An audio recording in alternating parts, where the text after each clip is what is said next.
விஜயை நம்பி வந்து உலகத்துல வந்து தப்பிச்ச ஒரே ஆள் திரிஷா மட்டும்தான். வேற யாருமே அவங்க அப்பா அம்மா கூட கிடையாது. ஒய்ஃப் பிள்ளை யாருமே கிடையாது. ஓகே. அதுக்கு என்ன பண்ண முடியும்? எல்லாரும் திரிஷா ஆயிட முடியுமா? முடியாது சார். அதுவும் நீங்க த்ரிஷ் அப்படின்னு சொன்னதுனால சொல்றேன். விஜய் வந்து வெளியவே வர மாட்டாரு அப்படின்னு இருக்கும்போது இன்னைக்கு பட்டினப்பாக்கத்துக்கு போறாரு.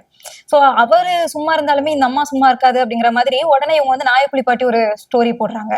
சோ அதை வச்சு இப்போ ஒரு விமர்சனம் போயிட்டு அதான் இருக்கு. நாய் அழுகுதுன்னு சொல்லியிருப்பாரு, போயிருப்பாரு மனசு கேட்காம.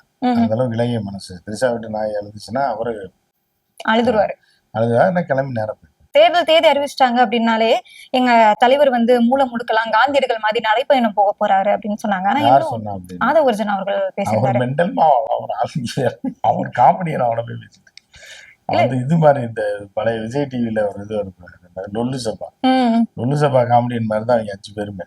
ஓகே. அந்த மாதிரி இருக்கும்போது காமெடி பீஸ். அரசியல் லொல்லு சபா பண்ணிட்டு இருக்காங்களா சார்? அப்ப அரசியல் லொல்லு சபா பண்ணிட்டு இருக்காங்களா தாவேக்கா? தவைக்கால இருக்க பூரா அப்படிதான், கூட இருக்கவங்க பூரா. ஓகே. ஆனா இருந்தாலும் அவர் சொன்ன ஒரு பாயிண்ட் வேலிட் இல்லையா சார்? பிரச்சாரம் பண்ண வருவார், இத்தனை நாள் எஸ்ஓபி போட்டிருந்தாங்க அப்படிங்கிறாங்க. ஆனா இன்னும் வரவே இல்லையே. அதைத்தான் சொல்றேன். அப்ப சொல்றது பூரா பொய்ன்னு தெரியலையா அவங்க?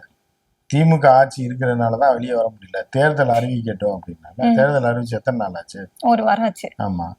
இப்ப இன்னும் வெளியே வரலன்னா அவன் ஒரு ரூபாய் போதுமா? தரப்பேன் காசை கொடுத்து ஏதோ ஓட்டிட்டு இருக்கான் ஒரு ஆள் பேசிட்டு.